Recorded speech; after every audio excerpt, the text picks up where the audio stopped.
All right, folks, happy Monday to everybody out there watching the show. Hope you had a great weekend. Hope you had a blessed Lord's Day yesterday. We got a great show for. We're going to talk birthright citizenship. The Supreme Court last week signaled that they're going to hear the case challenging Trump's executive order ending birthright citizenship. What does that mean for the country? Well, it would mean an awful lot, really one way or the other. But certainly if birthright citizenship is ended, that's a game changer. Also, we're going to talk more about the pipe bomber, the suspect arrested in the J6 pipe bomber. We've got that. And also, we're going to talk about that. And if we have time, we have this country music singer who appears to, they were at this big Las Vegas Sphere, and they appear to have done some sort of satanic show with imagery. Really, really disturbing stuff. What is the state of country music? Just another sign of our cultural decline everywhere. We're going to talk about that and much, much more. Rob Spencer, my co-host, is with me. The show starts right now.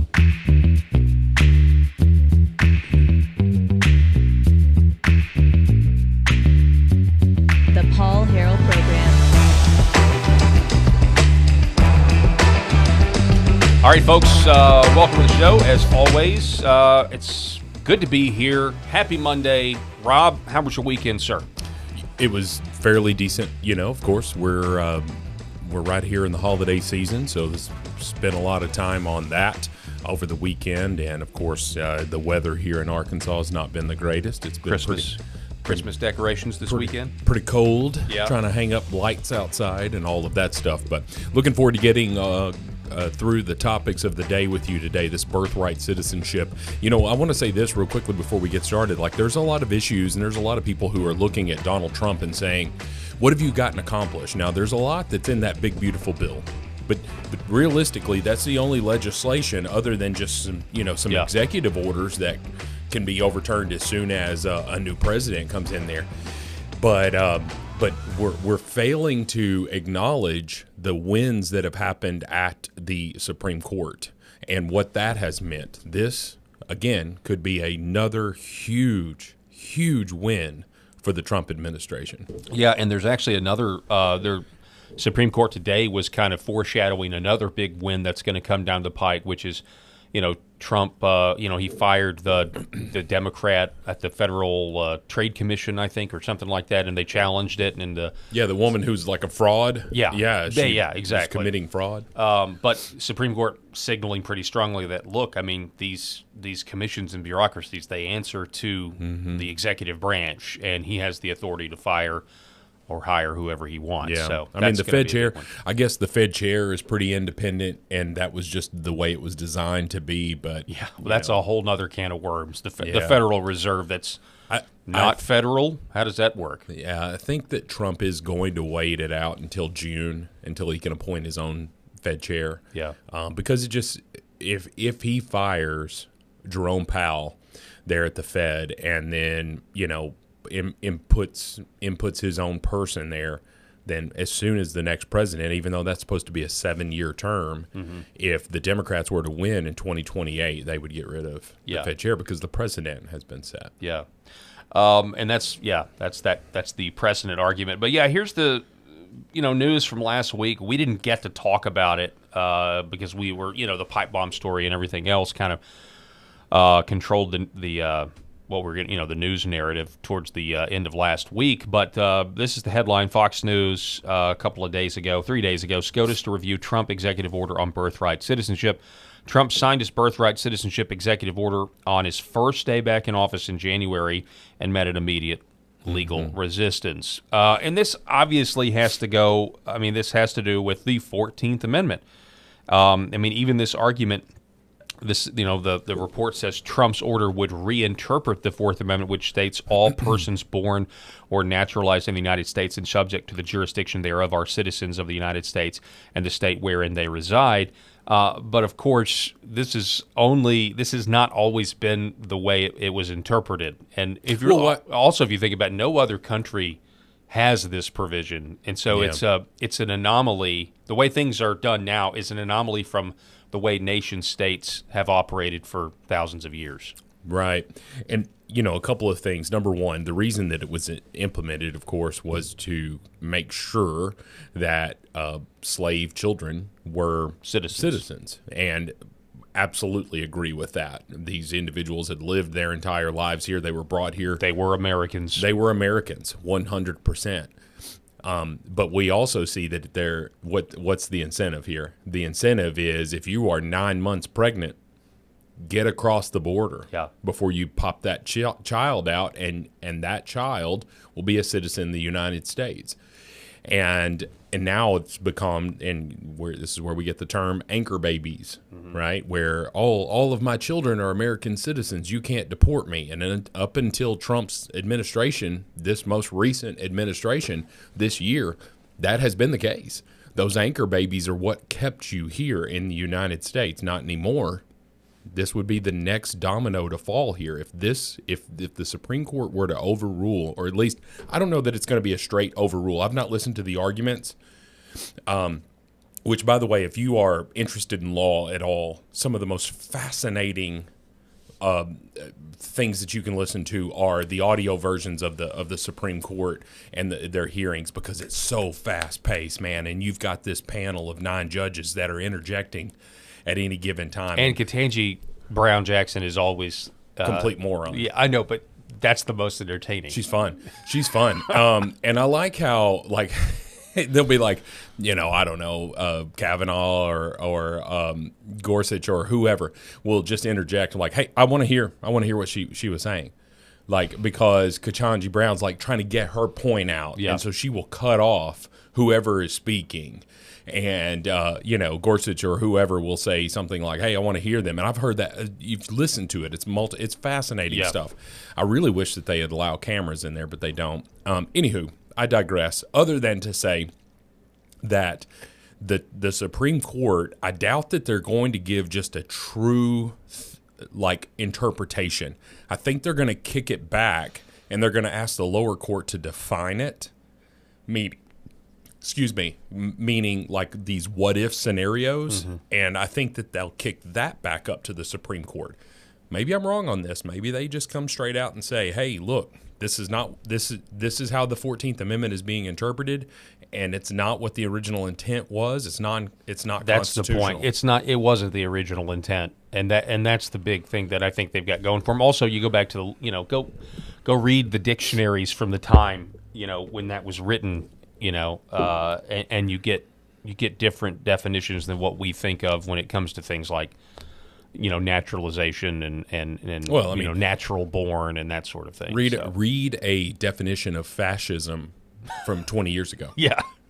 before they added right wing into it. Mm-hmm. That's exactly right. Right. I mean, that just goes for 100 different terms. It says here a Supreme Court ruling on this issue could have sweeping national implications for an issue Trump officials argue is a crucial component to his hardline immigration agenda, obviously. Instead, the language put forth by the Trump administration, and which remains blocked by the lower court, seeks to clarify that individuals born to illegal immigrant parents or those who are here legally but on temporary non-immigrant visas are not citizens by birthright. So that's another interesting thing. So even if as it stands now, we're not just talking about illegal immigrants that have come across the border and then had a child. Even if you're here legally and you have a child, you're a citizen. In what world does that mean? You're here temporarily. You've got a temporary visa, and you have. Right. In what world does that make sense? In what world would the benefits of being a United States citizen or for any country be conferred to you when the original definition of a nation is and I know it's more complex, but you go back and you look, a nation is somebody. People that speak a common language and have a common ancestry. I mean, that's typically what a nation is. And so it doesn't make any sense that we've allowed this to happen for 150 years. Well, it goes through to a whole host of things. When you look at, Ilhan Omar, can she ever legally be president of the United States? No. Correct, because she is not a natural-born citizen. So why is that a provision to be the president of the United States? Because there was a certain level by our founding fathers, there was a certain level of protection that they were trying to place for natural born citizens. Okay? Now, that doesn't mean that we're sitting here saying that we're better than anybody, okay? But I can't go to Mexico. I can't go to Italy. I can't go to Somalia. I can't go to these places and expect the same rights and privileges as their citizens have, right? Like, it's going to be harder for me to do things. It's going to be harder for me. Like, if I, like, I better have the U.S. Embassy on speed dial in some of these places, especially if it's a war-torn country. Anyway, my whole point of it is our founding fathers recognized that infiltration can happen, that you can lose a society. You can lose it, and it's not going to be from within. In my opinion, it's not going to be when you look at the threats that you see Minnesota is London, England, UK light. Yeah, so that's what it is. It comes from outside, but then the problem festers and is from within. 40% of Minnesotans are conservative. 40%. How much longer before they are run out of there until they do? Minnesota has no voice. Yeah. Has no voice. And if you're a conservative living in Minnesota, how are you a conservative? How are you the same way as, like, how are you a conservative living in California? Because of the lunacy that is happening. Our founding fathers recognized the importance of natural born citizenship. Okay? If you are a child born to a natural born citizen of either parent, I'm not sort of a hardcore absolutionist that says that both parents, right? Because that would mean Barron Trump would not be, right? You know, but you look at it and say, if one of your parents were born and raised here in the United States, and you're born here, then you should be a United States citizen, but not because your mother ran across the border when her water was breaking. Yeah, yeah, you're exactly right. And on another note, you talk about Somalia. I read somewhere earlier today that there have been either 38 or 48 new mosques built in the state of Texas this year. Yeah. How is that getting approved, Paul? I don't know, but there was this proposed big mosque down in Alabama that the citizens turned out and the council rejected it. Yeah. But you look at Texas, and the article was talking about how Texas is going to become Texastan, basically. Meaning, you go look at the amount of mosques that were built, from like 2010 to now, and it was like 20 something, and now in the last year, I think that it was like 38 or 48. But it's a lot. Yeah. And you just think, well, this is not sustainable. You can't take a culture that is, essentially incompatible, the Sharia law, that sort of thing. You can't. There's a huge conflict that's coming. It's already here, actually. Yeah, Elon Musk posted on X about the percentage of white, like Caucasian whites in the UK, and it was like 93%, 94% white. Less than 100 years ago. And now it's down to like 40%. And so does that mean that white people are just being erased? Well, it means you could certainly excuse somebody for thinking that. I mean, the Great Replacement, I don't think, is a conspiracy theory. No, I don't either. And I think that you look at it, what is happening here in the United States when the white population is going down. Does that mean that we need to be white to be right? No, of course not. That's not what I'm trying to say here. But people came into this country. Now, they brought a little bit of their country, right? They brought a little bit of their culture here. But they didn't just leave a war-torn, desolate area, come to this America, set up shop, and try to turn it into the place that they just left, but it's richer here. Let's use the taxpayer funds, because that is exactly what's happening with the Somali population in the state of Minnesota. They're now saying that fraud scam that they uncovered was not $1 billion, but $8 billion. Yeah, and what's going to be extremely interesting is that one of the gentlemen who was arrested and convicted held a campaign rally for Ilhan Omar. Okay, so she, in a way, is a receiver of stolen money, fraudulent money. So how does this end well for her? And again, I'm not trying to say that it has to be white to be right, but when you are coming to a country and not assimilating, then you are destroying the very foundation of what makes this country great. Why did you come here in the first place? Yeah. If you're not willing to assimilate, now that doesn't mean that you're Muslim and you come here and all of a sudden you're Christian. Okay, that's not what I'm trying to say. But if you bring every bit of your culture here and absorb nothing of this culture, then why did you come here in the first place? And more importantly, Paul, why did the United States let you? It. And that's the issue here. It doesn't have to be this way. We're we're suffering through these results of deliberate policy, to do this, right? And you look at, like you said, the figures in Europe. The white percentage of white population versus now the percentage of white population in America, what it's projected to be in the next 20, 30 years. And you look at all this stuff and noticing it. I mean, if you notice it in the UK, we have a story about this, or you notice, you don't like the LGBT. I think that's the specific story we have. You're going to be arrested. And then you look at what goes on in a place like South Africa. The Western media doesn't want you to know what they've done to the white farmers, the murdering of white farmers, right? That's a conspiracy theory until Trump brought the president of South Africa in and literally played him the video. Yep. But, you see this, like, my question, why are all first world countries in over the last 20 years, all first world countries have migration crises? All of them? Mm-hmm. It's by design. Yeah. Okay. So when I said I don't think the Great Replacement is a conspiracy theory, I guess I actually think it is a conspiracy theory. It's just a true conspiracy theory. Yeah. It's something that's happening before our eyes.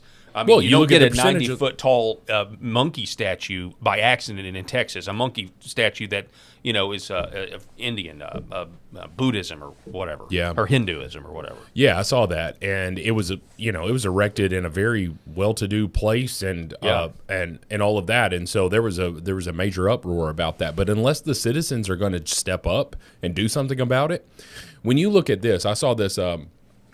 And it said the average IQ for a Somali living in Somalia is in the 60s.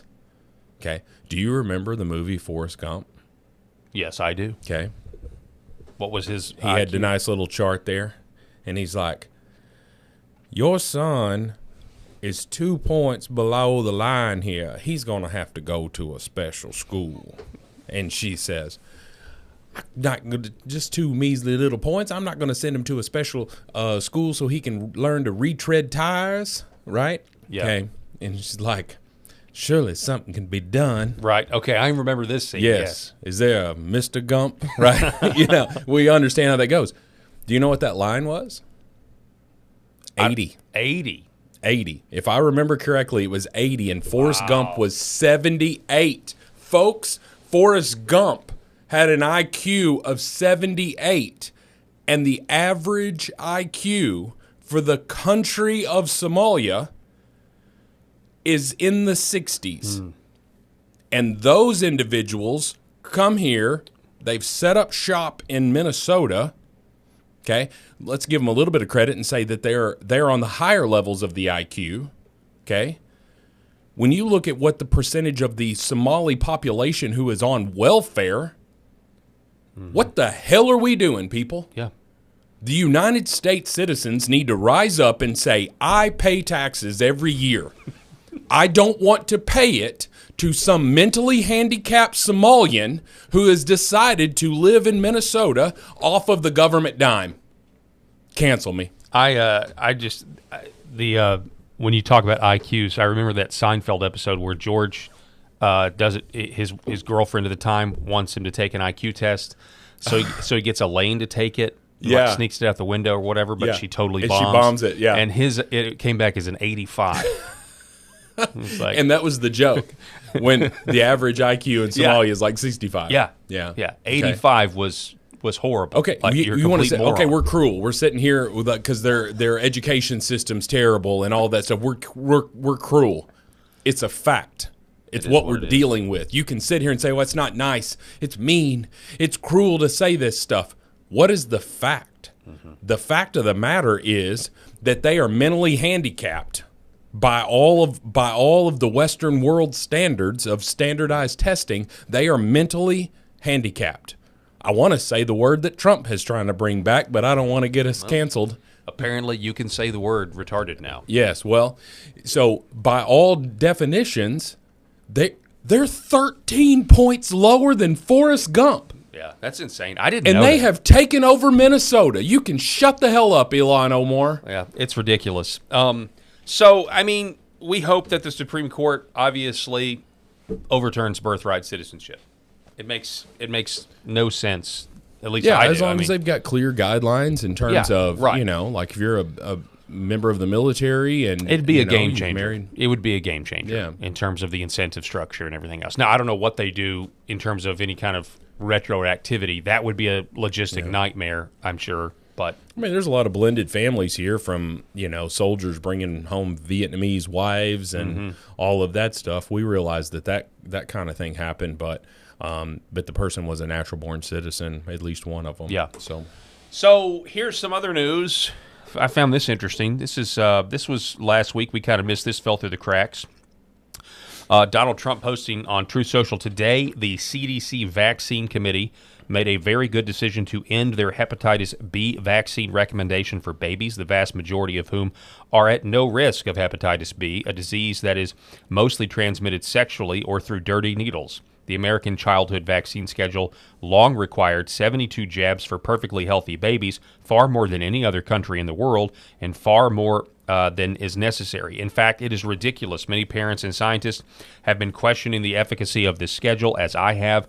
That is why I just signed a presidential memorandum directing the Department of Health and Human Services to fast-track a comprehensive evaluation of vaccine schedules from other countries around the world and better align the U.S. vaccine schedule so it is finally rooted in the cold standard of science and common sense. I'm fully confident that Secretary Robert F. Kennedy Jr. and the CDC will get this done quickly and correctly for our nation's children. Thank you for your attention in this matter. Maha. So this builds off of the big press conference they had, I don't know, a couple of months ago where, he came out and said, hey, there's no reason you should get all of these shots at once. If you're going to do it, you need to spread it out, which, by the way, I'm of the opinion, just personally, I think there is a direct link between the amount of vaccines and autism. I don't just think it's Tylenol, although I agree with that as well. And that was what that press conference was supposed to be about, was Tylenol and pregnancy. And Trump came out and blasted the vaccine schedule as well. So it was kind of foreshadowing to where we are now. But even to just get an American president to even suggest that we're giving them too many vaccines is a huge shift in the Overton window. Well, I would tell you that there are going to be a lot of parents of autistic children who would look at this and say, somebody please figure this out so that we don't have this epidemic of autism, in some cases extremely severe autism. There are levels of it, going from a person who just maybe is a little socially awkward, doesn't want to be hugged, all the way down to nonverbal, will always be dependent on their parent kind of thing. The spectrum is huge. We understand that. But when you look at when we started to see an increase in the levels of autism that was diagnosed, it was not just because we're over-diagnosing it. I'm sure that there are some levels of that. Maybe you're just weird. Maybe you're a little bit odd. And please don't try to cancel me over that one, because I don't think that I don't mean it like, maybe you're just an introvert, right? And maybe not as comfortable in social scenarios. That's totally fine. That's a personality thing. That doesn't necessarily mean that you have autism. So I'm sure that there are some aspects of that. But that's not what I'm talking about. I'm talking about an autistic child playing with their own feces because they like the texture and it's a texture thing. And you want to sit here and tell me that there's not something that's causing that. Well, then look at the increase in autism and then what we used to give in vaccines. It was something like 13 vaccines. Now we're up to 72 vaccines. And of course I know that all of them, like, they're mixed together and this toxic. A lot of money. It's a lot of money. So it leads me to my point. Who's mad about this, Paul? Who's upset that Donald Trump and RFK Jr. are on this mission? Who's upset about it? Liberal women and Big Pharma, medical industrial complex, those that put all their faith in doctors, that whatever the current convention is, whatever the current standard is that we're told is right and can't be ever wrong. Those types of people are mad. And I'll throw one other one at you. Politicians who receive Big Pharma money. Yeah. And so anytime you see a post on X, a Facebook post, an Instagram post, if anywhere on social media you see a politician railing against this, I want you to look it up and see if Pfizer, Johnson & Johnson, Moderna, any of these vaccine makers, right? Yep. I want you to look and see if they've donated to that person's campaign, because I guarantee you, I'm going to say 100% of the time, you would be right, they received Big Pharma money.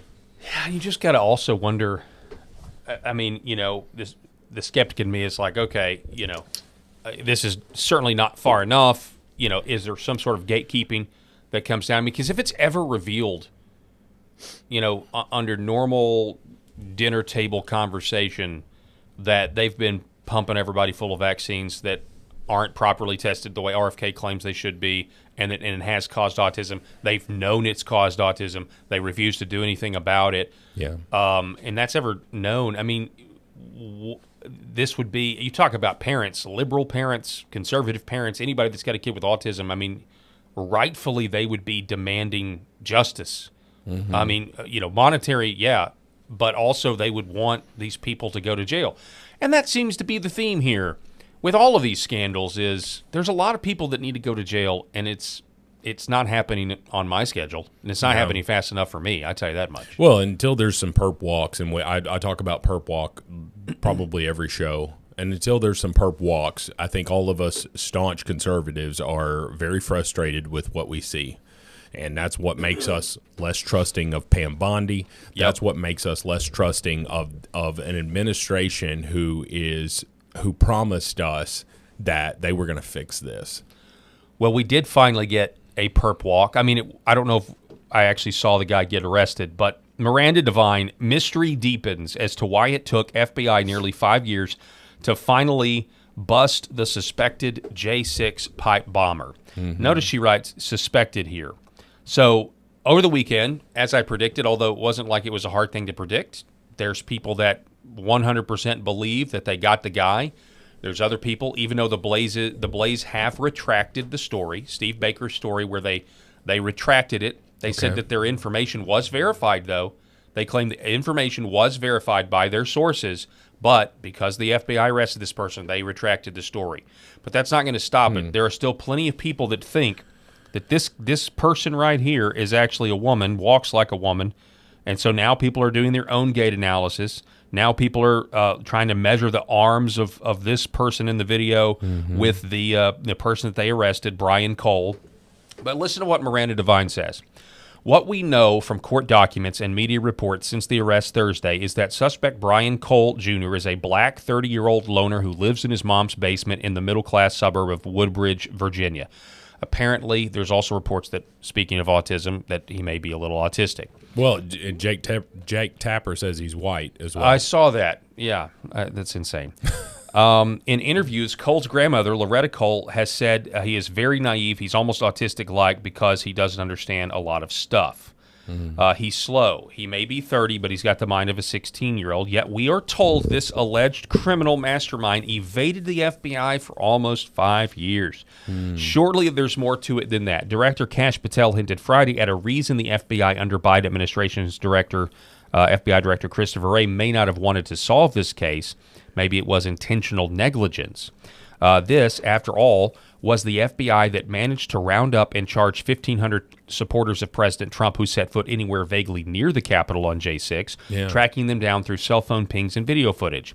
Yet with all this technical ability, Wray's FBI somehow missed the phone used by the suspect in the vicinity of the DNC and RNC headquarters on the evening of January 5th when the pipe bombs were planted. Surveillance footage shows the suspect wearing a gray hoodie and COVID-style white mask, seemingly talking on the phone while walking around that night less than a half a mile from the Capitol. According to an FBI document presented to the D.C. District Court during his arraignment Friday, Cole's cell phone engaged in approximately 7 data session transactions between towers 7:39 p.m. and 8:24 p.m. in the area of the RNC and DNC. That information was obtained by the FBI within weeks of the discovery of the pipe bombs the next day. Investigators found 186 cell phone numbers of interest and 130 devices of interest, according to the congressional report released this January. By early February 2021, according to the subcommittee, FBI agents had been assigned to interview people associated with 36 of the 186 phone numbers. 98 still required additional investigative steps. A further 51 phone numbers were identified as not needing further action because, curiously enough, the phones belonged to law enforcement officers or persons on the exclusion list. The FBI never told Congress what came of those leads. Then there's the curious tale of the corrupted cell phone data that turned out not to be corrupted at all. That's what we were told. We never had an answer. If you could get an answer out of Chris Wray, he said, well, the cell phone data is corrupted. The story came from Stephen Dan Antonio, head of the FBI's Washington field office, until his retirement in December 2022, who was in charge of the crucial first year of the pipe bomb case, as well as the Capitol riot investigation, which has been described as the biggest in FBI history. He was assigned to Washington 1 month before the 2020 election. D'Antonio also since found a job at KPMG, also the lead controversial FBI raid on Trump's home. He led the controversial FBI raid on Trump's home. So what do you make of all of this? The narrative that we're being told is that this is the guy, that this is him right here, okay, that he's the one that evaded the FBI, and that's also him, okay? Now, those are just two photos, but what do you make of this, Rob? And we'll get to the people that don't believe the official narrative, because there's plenty of them. Yeah, including me. I don't know. I don't know that I believe any of this. And it's unfortunate. It's unfortunate. Yeah, that we're at that position right now. So I'll say a couple of things.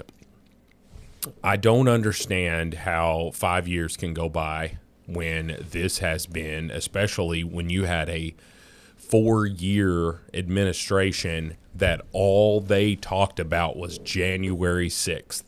Okay. So it's like, okay, well, why would this person have not been identified earlier? And it's like, well, it's because it wasn't good to your case. It wasn't good to your side.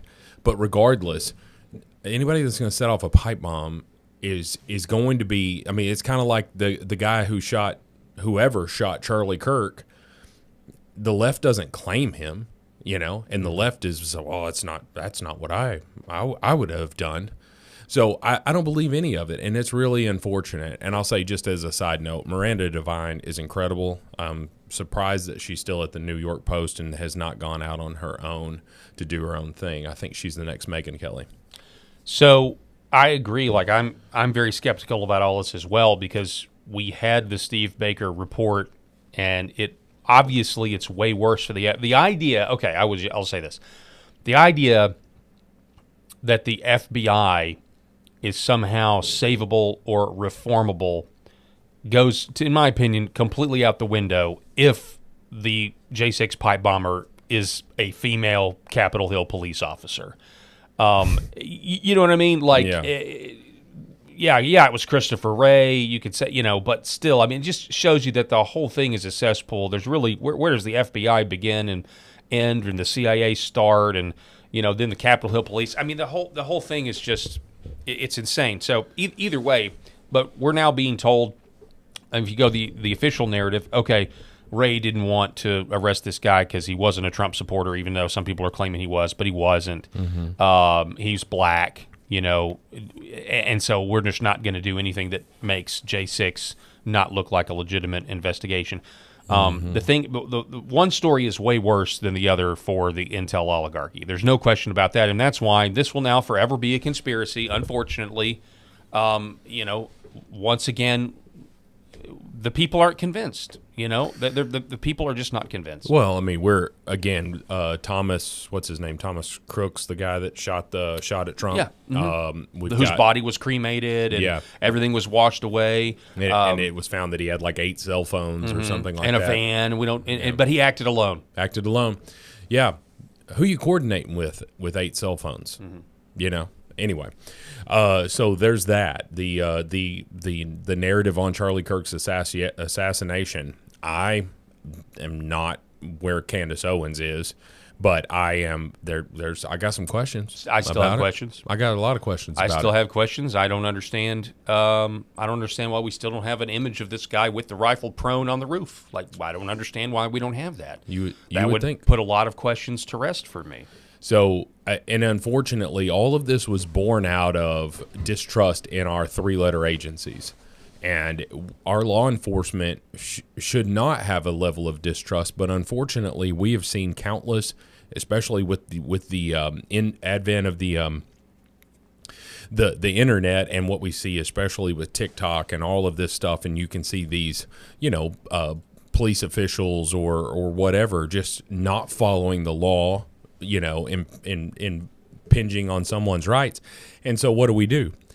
Well, we start to distrust our law enforcement agencies, and that goes throughout. Like, there's people don't trust politicians in general, but you sure don't trust a politician who is saying trust the FBI, a politician who is saying trust the CIA's intel, because that's the intel community, and they are apolitical. And we would, if all of these things, and not even just the most recent ones, but we would trust them if the people had actually gone to jail who obviously have been working against the American people, but nobody has yet. And so that's another reason why this is very, very difficult to understand. Now, President Trump got a question about this, Rob, from a Lindell TV reporter inside the White House, and the question is fantastic. Trump seems to appreciate the question, but doesn't really answer it. Listen. Entertained. I'm Kara from Lindell TV, Kara Kashnova, and I'm not fake news, just so you know. And everybody's talking about the pipe bomber over the weekend, the suspect that was taken into custody. I reported on Biden's kangaroo court for 4 years, and this is an important question to me. Everyone knows that J6 was a Fed's direction to set you and your supporters up. So my question is, what's your gut instinct about the new pipe bomber suspect taken into custody? Does your instinct tell you that he acted alone? And also, Mr. President, how do you feel about the lead prosecutor on the pipe bomber case?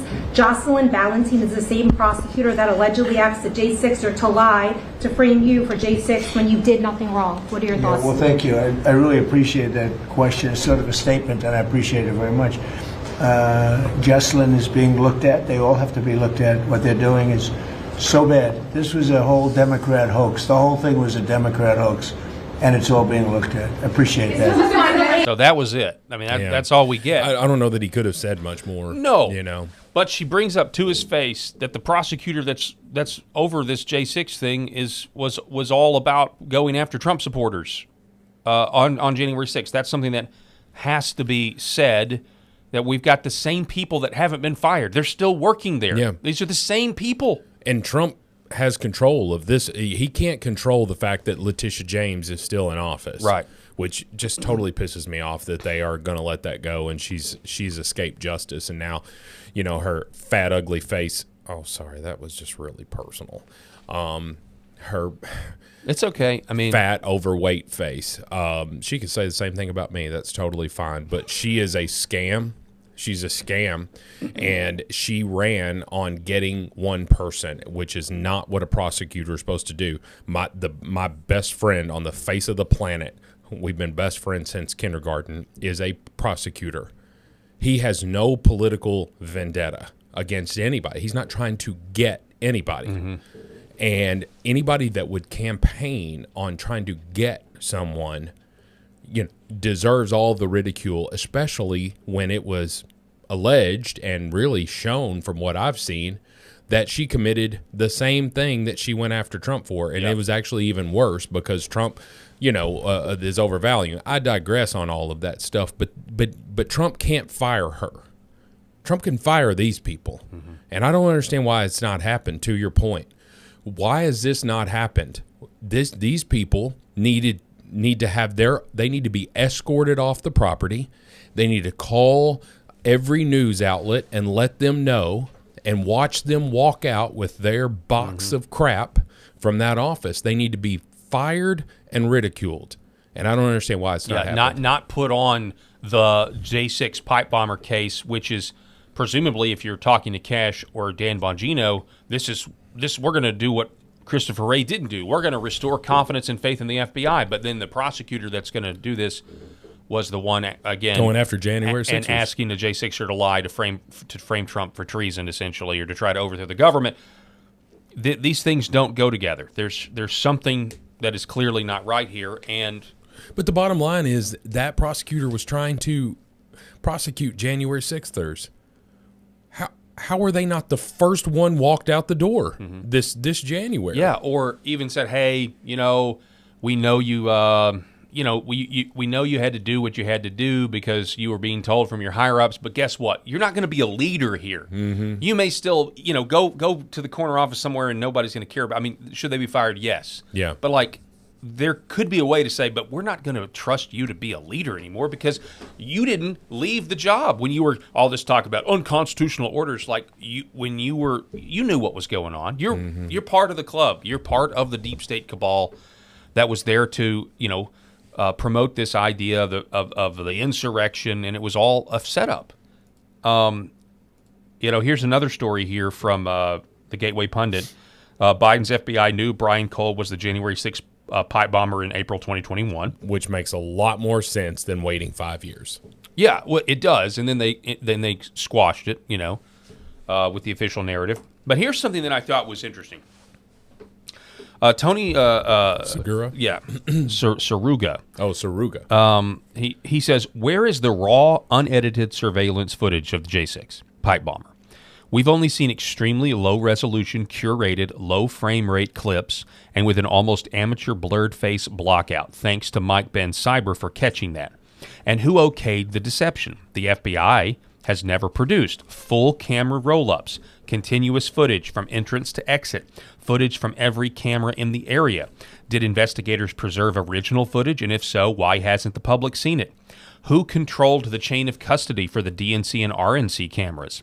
Federal law requires detailed logs for who sees the cameras, when the footage was copied, where the originals were stored, who accessed or processed the files, which named agents physically handled this evidence, and where are the custody records? Why were the earliest releases in 1 frame per second? Modern surveillance systems normally record at 15 to 30 frames per second. Ultra-low frame rate destroys facial recognition value, obscures gait analysis, simplifies digital alteration. Was the footage genuinely recorded at 1 frame per second or degraded after the seizure? Why was the moment of bomb placement never shown? Camera 1 reportedly had a clear view of both benches, yet the FBI never released. Footage showing the device being placed. Footage showing entry-exit from the location. Does footage exist showing the crime itself?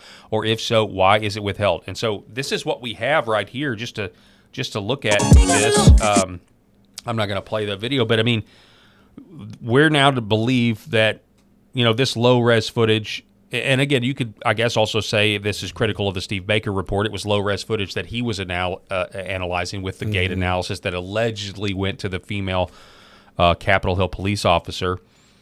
But again, if we're trying to establish confidence in the FBI again, we've got to have more than this. And we're not, you say, well, you're holding them to too high of a standard. I just reject that. No, we're not. We just want the truth. Yeah. I want the FBI to have really caught the guy. I really do. I just think it's sad that we waited 10 months, heard nothing about the J6 pipe bomber.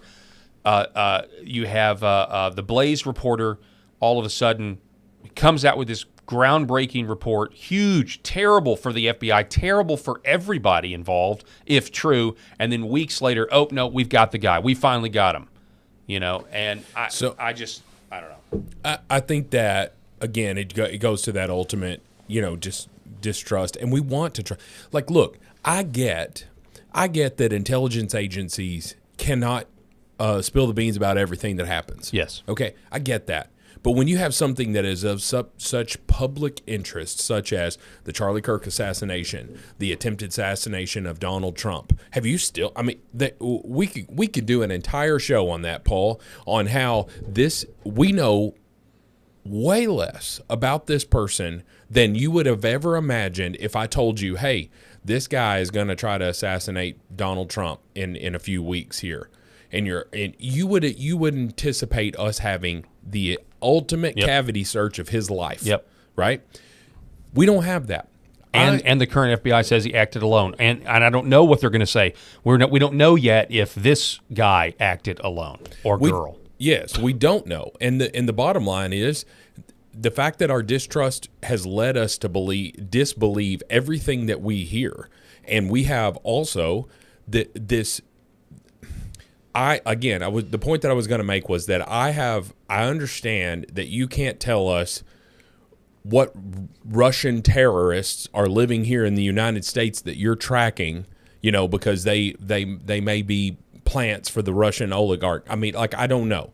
I'm not trying to sit here and say that you got to tell us everything. But when there are massive public interest in this pipe bomb, in Charlie Kirk's assassination, Donald Trump, and those are the three that I keep just off the top of my head, but there's a million of them. Why are we not getting better information? Because what you're doing is you're allowing a seed of doubt to grow into a massive tree, and it's making it worse. Yep. Just get out in front of it. And the polling is showing that it is hurting Trump's support among Republicans. Just in terms of they still support him, but there's just not the enthusiasm is dying off because people aren't going to jail, and then they're going to say, well, we're putting this guy is going to go to jail, and yet we don't know if we believe it was him. Epstein. It's the thing. It's just like with the Epstein files. Yeah. When you and it's a little different because you had Steve Baker with the initial report and be like, oh my gosh, it was a Capitol Hill police officer who now works at the CIA. And then they've retracted that story, to be clear. But now we have this story. But now there's always going to be this doubt. Just like when Bondi was like, hey, they're on my desk, and here's phase 1 of the binders. Oh, nope, just kidding. Oh, it's a hoax. Oh, never mind. We're going to release them all. Oh, we'll release them in 30 days. Oh, but they might be redacted. Oh, but we've got a new investigation that might mean that the DOJ can't release them.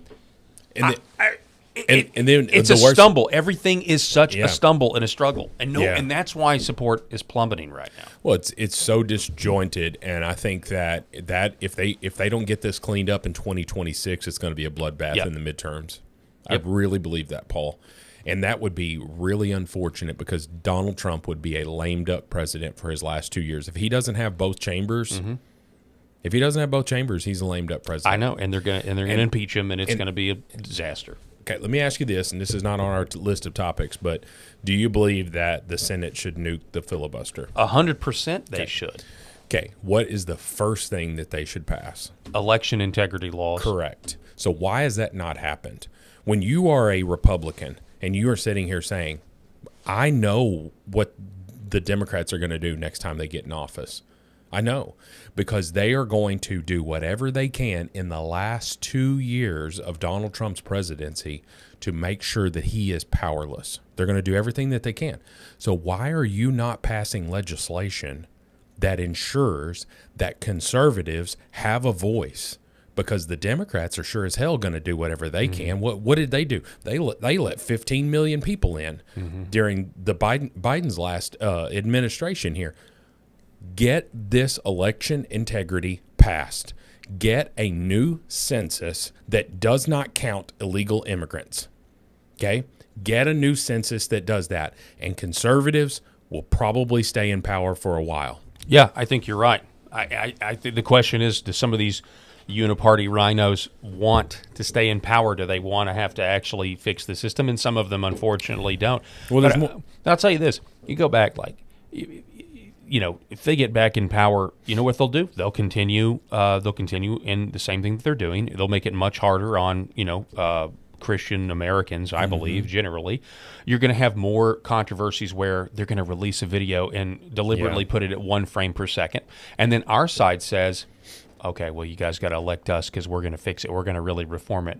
And we're just going to have come off of sending our guys in there to tell us that Epstein killed himself, to tell us that Thomas Crooks acted alone, and people are not going to buy it. Well, they're not going to buy it, and unfortunately what we've seen here is that the Republicans are trying to play by rules when the Democrats have proven that they don't. That's right. They don't.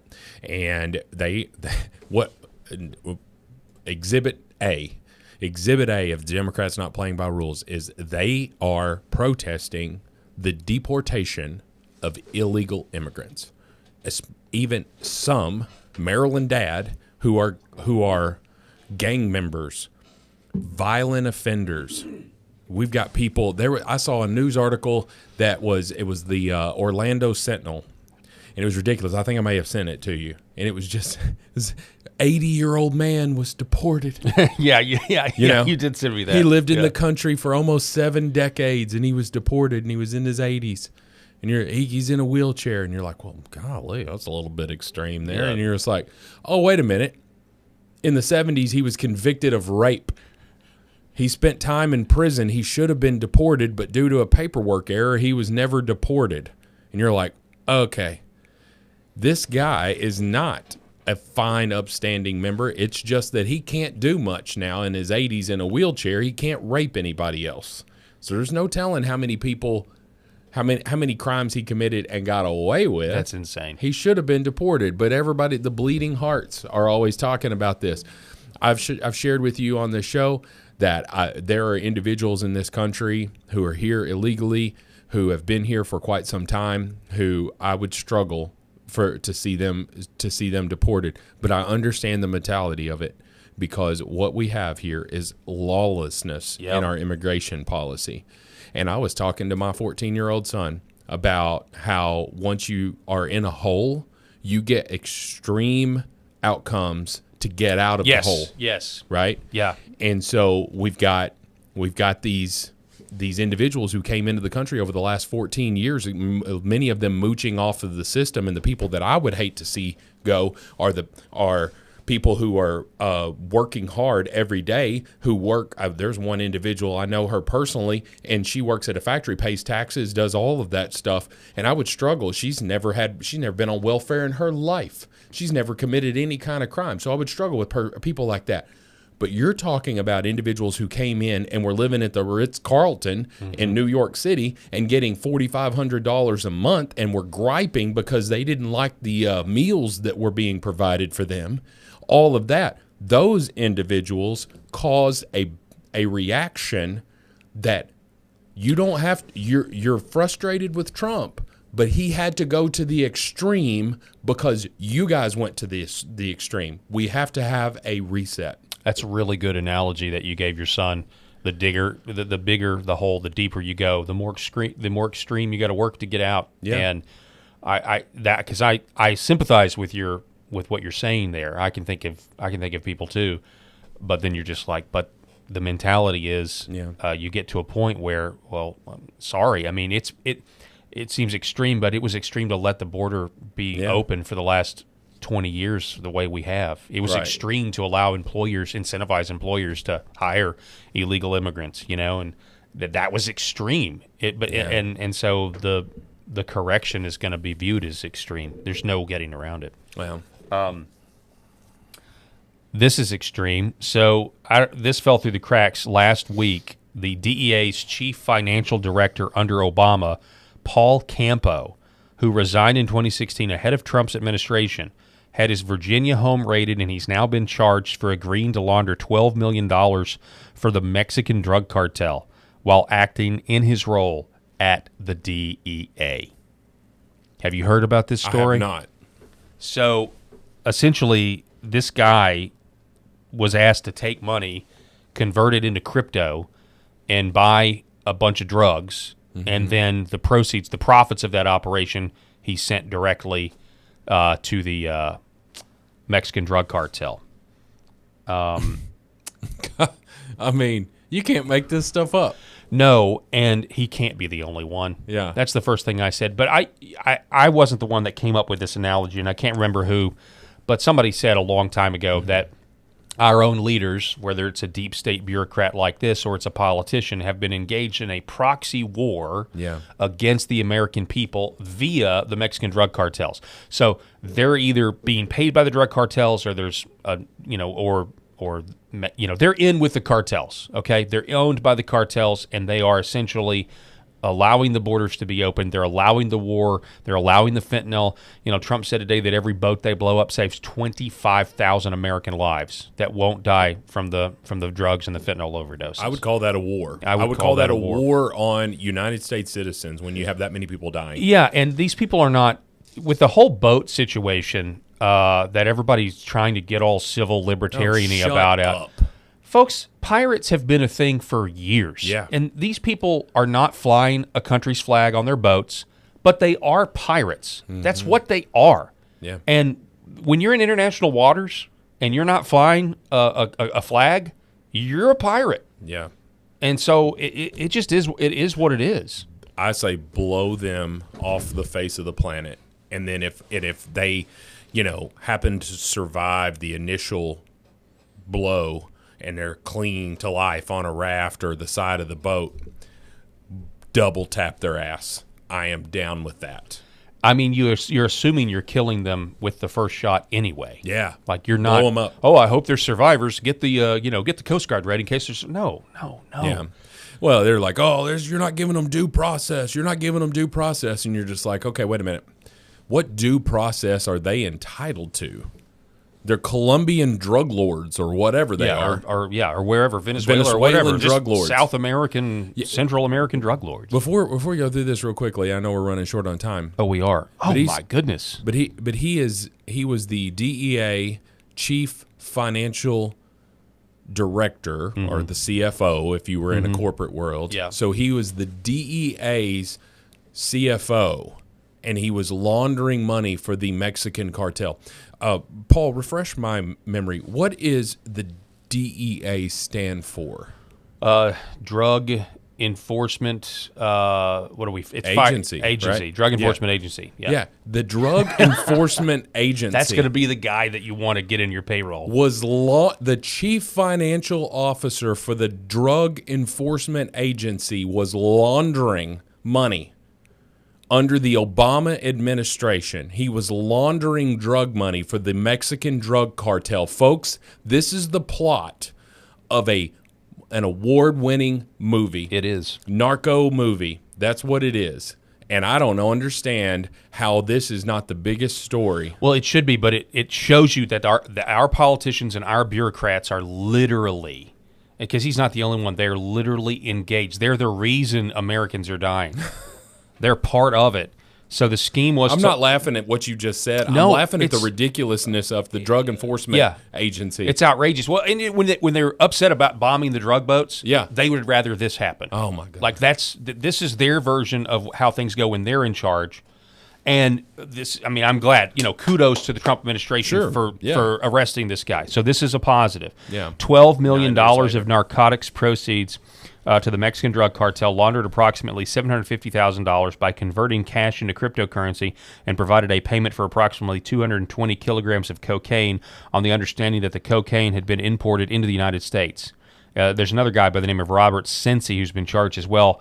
They further advised a supposed gang member about the fentanyl. So they got caught because they were meeting with an undercover agent, undercover officer. So it was actual police work that brought this guy down. Good. But how many more are there out there exactly like him? And I'm telling you, there's a lot more, and a lot of them are politicians. Oh, yeah. So yeah, the top chief financial director. He's not the only one. $12 million is a lot of money. Yeah. Now, it's not just one guy that's going to be doing that. I agree. In other news, Great Britain is descending into more totalitarian nothingness. Oh, my. British police have arrested an elderly man for posting 4 LGBT flags on Facebook, and he made it look like a swastika. So they came to his house and they arrested him. He got arrested for that, huh? We at some point, I don't know what you do. Like, I don't know how America, not that I care, like America needs to focus on America right now, but if there was anything we could do to make the Brits, like to save the free speech that used to be, Britain used to be known for freedom of speech, and now they're not. I saw a post. It was very telling. 30 years ago, they gave up their guns. Mm-hmm. And now they're being arrested for Facebook posts. For images. Yep. Yeah, it's pathetic. So. Rob, thank you for being on the show. Really appreciate it, as always. Folks, my pleasure. That's all the time we have. Want to get a shout-out to our sponsors, Red Vive Health, New Horizon Real Estate, Gateway Sight and Sound, T-Guard, Bell Bonds, and Sherrod Chiropractic. And as always, if you want to be a sponsor of the show, you just got to give us an email. Just email us paulharrellprogram@gmail.com, and we'll get your rates. God bless everybody out there watching. We'll be back tomorrow with another show. We'll see you soon.